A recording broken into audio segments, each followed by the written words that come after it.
Home industry merupakan salah satu bisnis favorit yang banyak dilakukan oleh ibu rumah tangga. Di samping untuk menyalurkan hobi, juga mendatangkan hasil yang tak sedikit.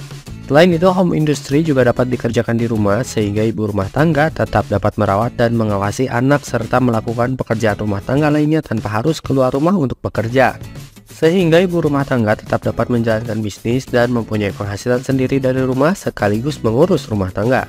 Memasarkan produk home industry ke supermarket juga berpeluang besar mengalami peningkatan penjualan, baik dari sisi kuantitas maupun dari harga jual produk.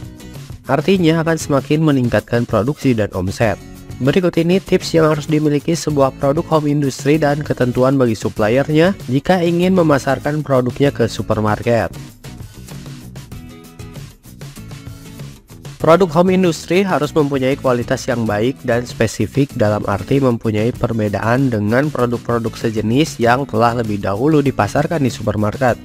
Walaupun produknya sama atau sejenis, tetapi harus mempunyai satu perbedaan yang spesifik yang membedakannya dengan produk sejenis lainnya. Misalnya seperti produk makanan camilan atau oleh-oleh khas daerah yang dikemas dengan baik dan berkualitas. Produk harus higienis dan telah memenuhi standar kesehatan yang telah ditetapkan oleh Dinas Kesehatan. Hal ini dibuktikan dengan nomor PIRT atau Pangan Industri Rumah Tangga yang dikeluarkan oleh Dinas Kesehatan setempat atas produk tersebut. Indonesia mempunyai penduduk yang mayoritasnya beragama Islam. Oleh karena itu, produk yang akan dipasarkan di supermarket juga merupakan produk yang halal. Jenis produk halal telah ditetapkan oleh Majelis Ulama Indonesia setempat dan dibuktikan dengan sertifikat yang telah dikeluarkan oleh lembaga tersebut. Namun ada kalanya proses sertifikasi halal ini dapat disusulkan asalkan telah memenuhi standar kesehatan sebagaimana disebutkan sebelumnya. Bukan hanya produknya yang harus higienis, kemasannya juga harus higienis dan menarik.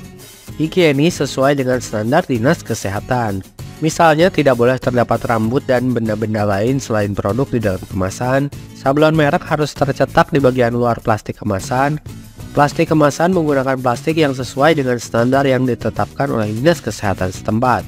Selain itu, kemasan juga harus mencantumkan beberapa hal antara lain merek dagang, logo, nama produk, nomor PIRT dan halal, komposisi, tanggal produksi dan kadaluarsa, rasa apabila ada, alamat jelas dan kontak personil pemilik ataupun produsen.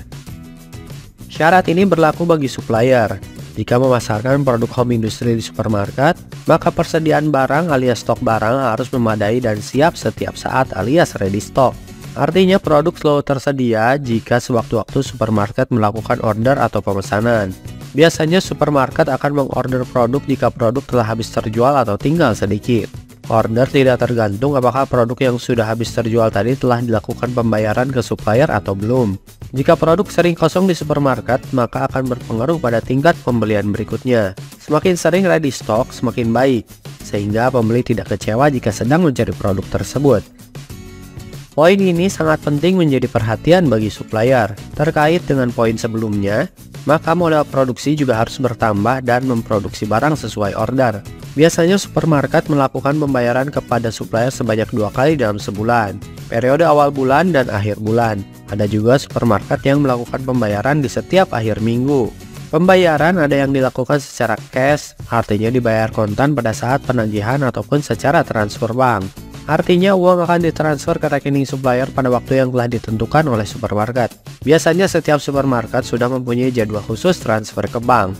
Sebelum pembayaran tersebut diterima atau masuk ke rekening, supplier tentu tetap mengeluarkan modal atau biaya produksi barang untuk memenuhi order berikutnya. Dan biasanya supermarket akan meminta meninggalkan minimal satu nota tagihan untuk tidak ditagih secara keseluruhan, sehingga dimungkinkan akan terjadi peningkatan biaya produksi yang belum dapat ditagihkan. Walaupun produk telah dipasarkan di supermarket dan mempunyai stand atau coupling penjualan khusus, supplier tetap harus melakukan monitoring dan mengecek produk yang sedang didisplay atau dipajang tersebut secara berkala.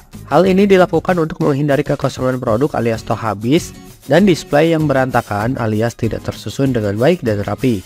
Walaupun pihak supermarket sebenarnya juga telah melakukannya. Pengecekan dari pihak supplier merupakan monitoring atau pengawasan ekstra terhadap kualitas produk. Demikianlah tips memasarkan produk home industry ke supermarket.